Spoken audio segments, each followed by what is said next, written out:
పరిశుద్ధుడును మన రక్షకుడును ప్రభువైన యేసుక్రీస్తు నామములో మీ అందరికీ ఈ ఉదయకాలాన శుభములు మీకు తెలియజేస్తా ఉన్నాను. దేవుని యొక్క ఉన్నతమైన కృప ఈ దినమున మన సజీవునిగా ప్రభువు లేపి ఆయన సన్నిధిలో ఆయన వాక్కును ధ్యానించడానికి, ఆయన సన్నిధిలో స్తుతించి ఆరాధించడానికి నీకు నాకు మనందరికి ఇచ్చిన ఈ గొప్ప భాగ్యాన్ని బట్టి దేవుని సన్నిధిలో మిమ్మల్ని అందరిని బట్టి, అలాగే నాకు ఇచ్చిన ఈ భాగ్యాన్ని బట్టి దేవుని సన్నిధిలో స్తుతిస్తా ఉన్నాను. ప్రార్థన చేద్దాం. ఈ ఉదయకాలం దేవుడు మనతో ఏదైతే మాట్లాడబోతున్నాడో ఆ స్తుతిగల ఆ వాక్కును బట్టి దేవుడు మనల్ని దర్శించి బలపరుచినట్లుగా మనందరం ప్రార్థనలో ఏకీభవించుదాం. స్తోత్రాలు స్తోత్రాలు స్తోత్రాలయ్యా, మహిమానితుడానికి వందనాలు, గనుడానికి వందనాలయ్యా, ఆశ్చర్యకరుడా, ఆది సంభూతుడానికి స్తోత్రాలయ్యా. గడిచిన దినములన్నీ నీ క్షేమంలో మమ్మల్ని నడిపించి అయ్యా, నీ కృప కాపుదలలో మమ్మల్ని ఉంచి భద్రపరిచిన విధానం బట్టి నీకు స్తోత్రాలయ్యా. ప్రభువా, ఈ దినమును ప్రారంభిస్తుండగా నీ మందిరంలో నీ మాటను బట్టి మేము నడుచుకోవడానికి, నీ కృపను బట్టి అయ్యా మేము నిలబడడానికి, అయ్యా నీవిచ్చే క్షేమాభివృద్ధిలో మేము అయ్యా నిలిచి ఉండుటకు కృపదాయి చేయండి బాబు. నీవే మాతో మాట్లాడండి. ఈ ఉదయకాలాన ఈ యొక్క వాక్కు మాకు మేలుకరముగా, మా హృదయాలకు ధైర్యం ఇచ్చినట్లుగా, మా మనస్సులకు క్షేమం ఇచ్చినట్లుగా ప్రభువా నీవే మాతో మాట్లాడమని అయ్యా, ఈ యొక్క ప్రభువా ఈ తెల్లవారుజామున అనేక మంది బిడ్డలు ఈ మాటలు ఆలకించడానికి ఇష్టపడి వచ్చారు అయ్యా. ఈ లైవ్ ద్వారా అనేక మంది బిడ్డలు ఆలకించబోతున్నారయ్యా. నీ మాట అనేక మంది హృదయాలను బలపరుచున్నట్లుగా అయ్యా, అల్పమైన బలహీనమైన మా జీవితాలను నీ కృపచేత బలపరిచి ఆశీర్వాదకరమైన వాకును వినిపింపచేయమని, మహిమ ఘనత ప్రభావం మీరే పొందుకొనమని యేసు పరిశుద్ధ నామమును స్తుతించి ప్రార్థించి నీ వాక్యమును ధ్యానిస్తున్నాను మా పరమ తండ్రి. Amen, amen. దేవునికి మహిమ కలుగునుగాక. మీకు మరొకసారి ప్రభు బిడ్డ వందనాలు తెలియజేస్తా ఉన్నాను. దేవుడు మనకిచ్చిన ఈ శ్రేష్టమైన సమయం, ఈ దినం మన సజీవులుగా మనల్ని ఆశీర్వాదకరంగా ప్రభు ఉంచడానికి దేవుడు మనకిచ్చిన ఈ యొక్క జీవితాన్ని బట్టి దేవుని మనం ఇంకా స్తుతించవలసిన వారమై ఉన్నాం. కనుక గడిచిన దినమంతా మన దేవుడు భద్రపరిచి మన పనులు, ప్రయాణాలు, మన ఉద్యోగాలు, పరిచర్య, ప్రతి పరిస్థితుల్లో కూడా ప్రభు తోడుగా ఉండి నడిపించాడు. మరి ఈ దినమును కూడా నీ పట్ల, నా పట్ల కూడా ఆయన ఉన్నతమైన ప్రణాళిక, ఆయనకు మహిమకరంగా నా జీవితాలు ఉండాలని, నా యొక్క విధానాలు, పరిస్థితులు ఉండాలని దేవుడు కోరుతున్నాడు. మరి ఆ క్షేమకరమైన స్థితి, ఆశీర్వాదకరమైన పరిస్థితులు ఆయన చెయ్యడానికి ఇష్టపడుతున్నాడు. మరి నీవు ఉండడానికి నీ బాధ్యతలు, నీ పని, నీ మీద, నా మీద ఒక కార్యాన్ని పెడుతున్నాడు. ఏమిటా కార్యమో తెలుసా? నీవు నేను క్షేమం అనుభవించాలంటే మొదట దేవుని కొరకు మాట్లాడే వ్యక్తివి కావాలి. మన జీవిత విధానాల్లో నీ యొక్క పరిస్థితుల్లో నీ కొరకు మాట్లాడుకోవడం ప్రారంభిస్తున్నావు, నీ కొరకు పనిచేయడం కోసం ప్రారంభిస్తున్నావు, నీ యొక్క బాధ్యతలకు ప్రయాణాలు చేయడానికి ప్రారంభిస్తున్నావు. కానీ దేవుడు అంటాడు, నీకు ఇచ్చిన బాధ్యతల్లో, నీకు ఇచ్చిన పనిలో నా కొరకు నువ్వేం మాట్లాడుతున్నావు? నిన్ను బట్టి అనేక మంది క్షేమాభివృద్ధిని కలగజేయాలని దేవుడు కోరుతున్నాడు. ఇది తెలుసునా మీకు? ఈ వాక్యం విని ప్రార్థన చేసుకుని, లేకపోతే క్యాలెండరీ వాక్యాన్ని చదివేసుకుని ఒక 5 నిమిషాలు నీ పనికి వెళ్లే ముందు ఒక చిన్న ప్రార్థన చేసుకుని, ఏదో కళ్ళు మూసుకుని ప్రభువా నీకు స్తోత్రం అని చెప్పి వెళ్ళిపోతున్నావా? ఈ ప్రార్థన, ఆ చిన్న వాక్యం మనకు క్షేమాభివృద్ధినివ్వదు. నేను అంటున్నాను, మనకిచ్చిన జీవితంలో దేవుని కృతజ్ఞత, స్తుతి, ఆరాధన, లేకపోతే కృతజ్ఞత కలిగి ఆయన మాట ధ్యానించినప్పుడే మనకు క్షేమము, మన ద్వారా అనేక మందికి క్షేమం అండి. దీనికి ఒక చిన్న లేఖన భాగాన్ని మీ ముందు నేను పెట్టాలని కోరుతా ఉన్నాను. దానియేలు గ్రంథంలో దానియేలు తన జీవితాన్ని చూస్తూ ఉంటే 6వ అధ్యాయం 25వ వచనంలో మనకు ఒక చక్కని మాట రాయబడతా ఉంది.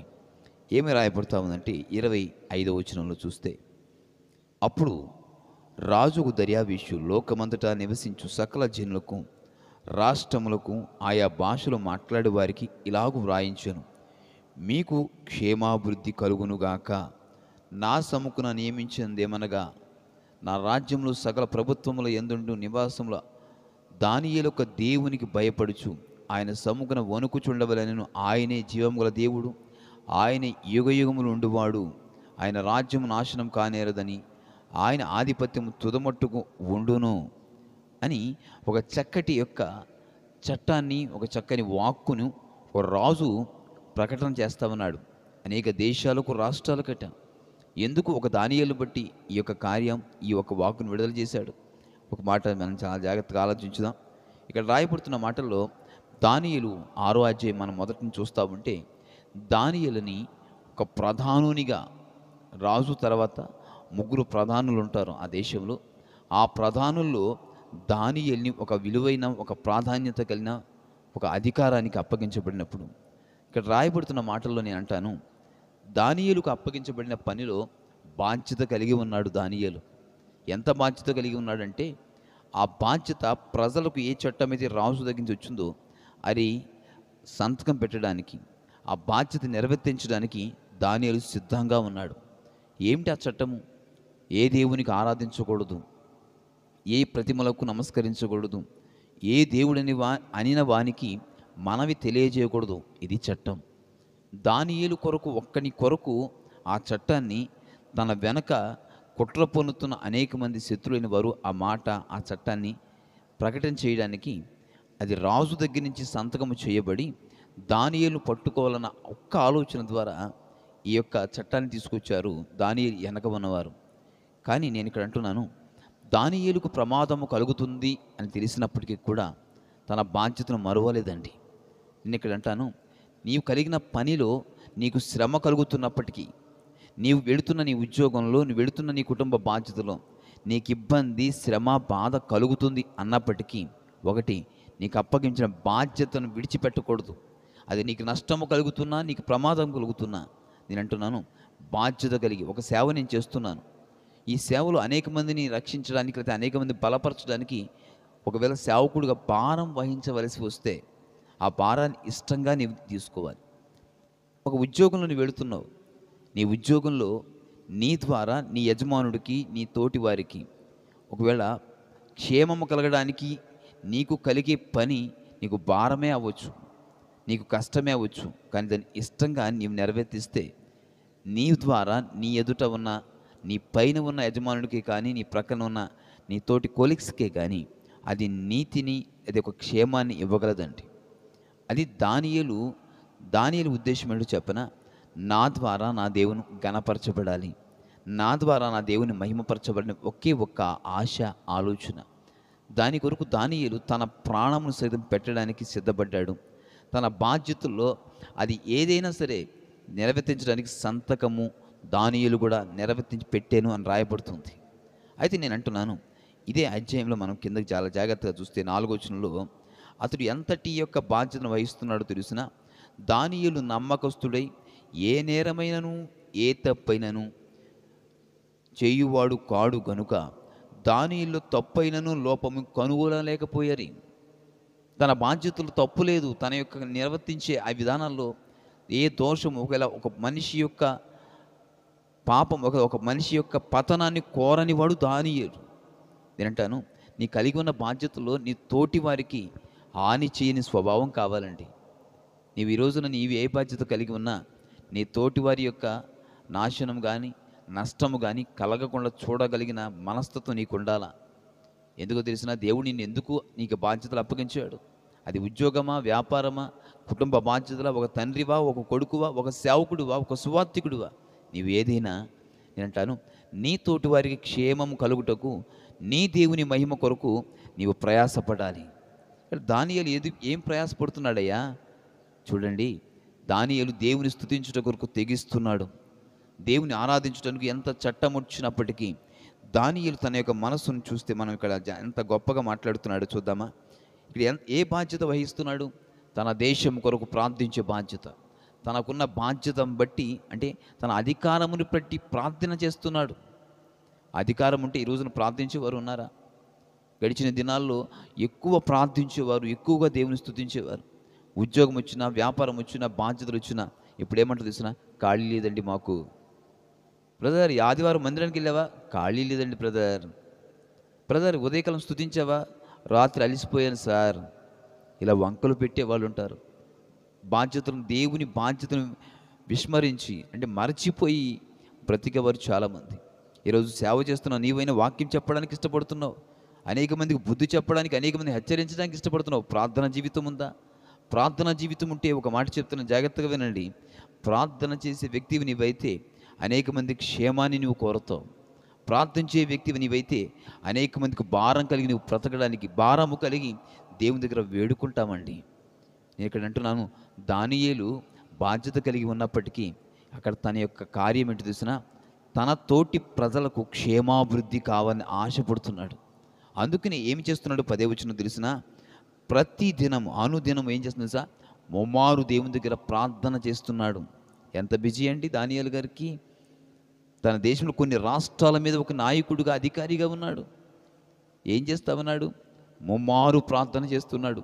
ఎందుకునో తెలిసినా, తన దేవుని నామం కనపరచబడాలని, తన పేరు వినపడాలని కానీ, తన కనబడాలని కానీ, తన మాట చెల్లుబడి చేయబడాలని కానీ, తాను పెట్టిన ఆ యొక్క చట్టం నాకు ఏ హాని చేయకూడదని దానియేలు కోరటలేదండి. ఆ పెట్టబడిన ఆ అధికారపు సంతకం తానుకు ప్రమాదం కలిగిస్తుందని తెలిసినప్పటికీ కూడా దానియేలు సంతకం చేశాడంటే ఏంటండి అంత తెగింపు దానియేలుకి? ఎస్, నాకు ఈ అధికారం ఇచ్చినవాడు నా దేవుడు, ఈ అధికార పరిస్థితుల్లో కూడా నాకు క్షేమం ఇస్తాడు, కాపాడుతాడన్న ఒకే ఒక విశ్వాసం దానియేలుకి. అందుకే దానియేలు ఇక్కడ ఏం చేయబడుతుంది తెలుసా?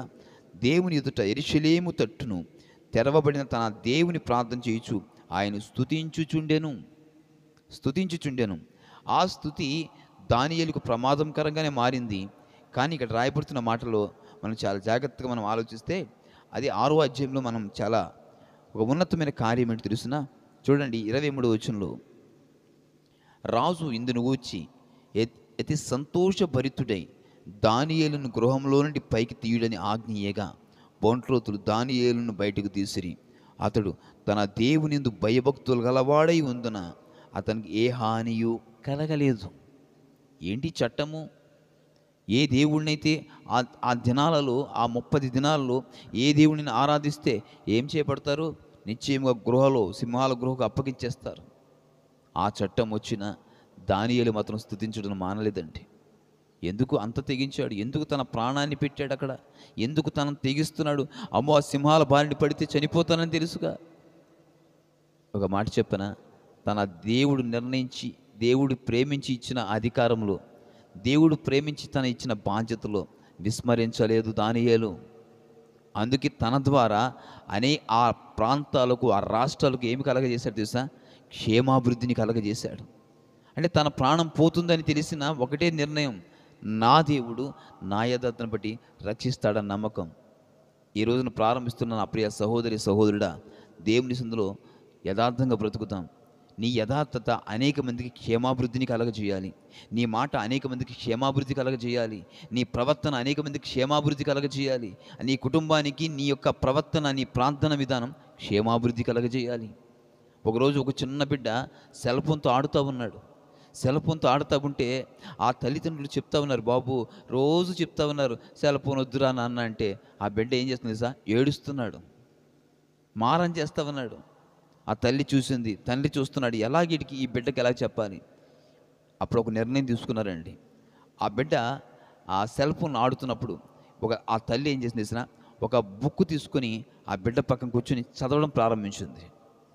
ఆ బిడ్డ ఆడుతూ తన తల్లి వైపు చూశాడు, చదువుతూ ఉంది. నాకెందుకు లేని మళ్ళా సెల్ ఫోన్తో ఆడుకుంటున్నాడు. మళ్ళా కాసేపటికి తండ్రి వచ్చి ఈ ప్రక్కన కూర్చుని ఒక బుక్ మళ్ళా చదువుతూ ప్రారంభించాడు. ఒక ప్రక్కన తల్లి చదువుతుంది, ఒక ప్రక్కన తండ్రి చదువుతున్నాడు.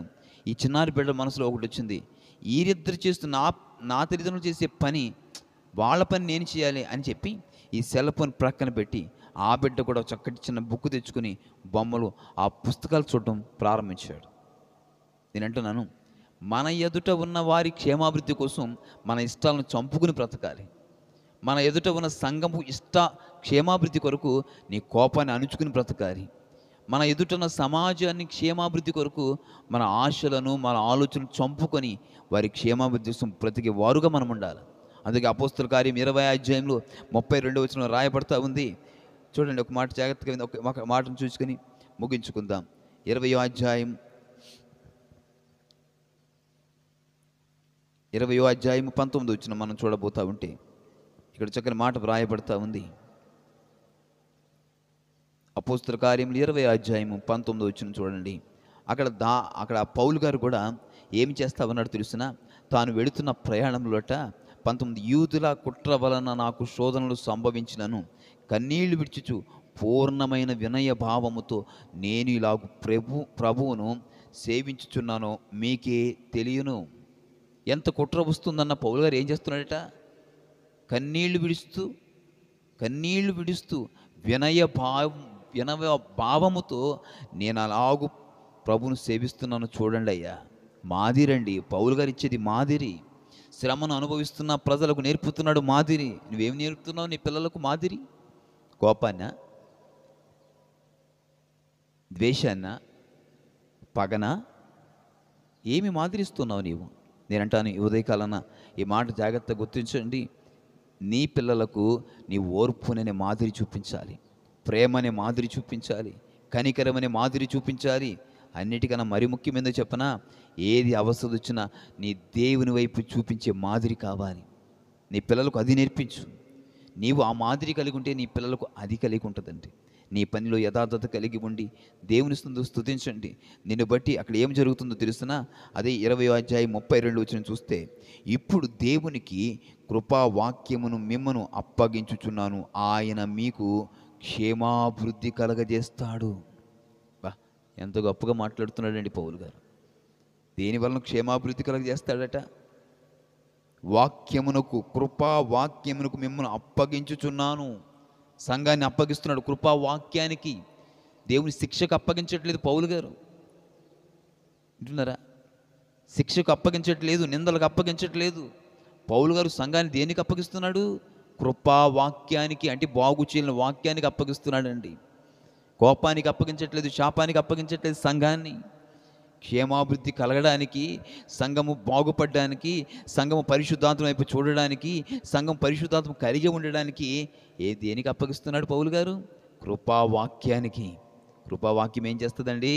చెయ్యలేని దాన్ని చెయ్యనివ్వడమే కృప అండి. ఎక్కలేని స్థితిని ఎక్కించగలిది కృప అండి. ఈరోజు నేను అంటాను, నీ కుటుంబానికి, నీ పరిస్థితులకు క్షేమాభివృద్ధిని ఇచ్చే వ్యక్తిగా నీవు ఉండాలని ప్రభువు కోరుతున్నాడు. అటు క్షేమాభివృద్ధిలో నేను ఇంకొక మాట చెప్పి నేను ముగించబోతా ఉన్నాను. చూడండి, రోమపత్రిక 15వ అధ్యాయం 2వ వచనంలో కూడా ఒక చక్కని మాట పరిశుద్ధాత్మ రాస్తూ ఉన్నాడు. ఆ మాట ఏమిటంటే, చివరిగా ఈ 15వ అధ్యాయం 2వ వచనంలో కూడా రాయబడుతున్న మాట, తన పొరుగువానికి క్షేమాభివృద్ధి కలుగునట్లు మనలో ప్రతివాడును మేలైన దానియందు అతనిని సంతోషపరచవలెను. ఈ మాట అర్థమవుతుందా? ఏమని రాస్తున్నాడు? పొరుగువారి క్షేమాభివృద్ధి కొరకు ఏం చేస్తున్నాడట? మనలో ప్రతివాడును మేలైన దానియందు. ఏంటి మేలైనది? దేవుని పాదాలు మేలైనవి, సన్నిధి మేలైనవి, ప్రార్థన మేలైనది. ఆ మేలైన దానికి నీ పొరుగువాన్ని అప్పగించాలా? నీ పొరుగువాన్ని దేనికి అప్పగించాలి? ప్రార్థన, నీకు మేలు బ్రదర్, ప్రార్థన చేద్దామని ఒక మాదిరిని వందించి ఆ మేలుకరమైన మార్గంలోనికి ఆ బిడ్డలను తీసుకురావాలండి. దేవుడు ఈ ఉదయాలను నీకు ఒక మాట సెలవిస్తా ఉన్నాడు. ఏమిటి తెలుసా? ఎదటి వారి క్షేమాభివృద్ధి కొరకు నువ్వు ప్రయాసపడాలి.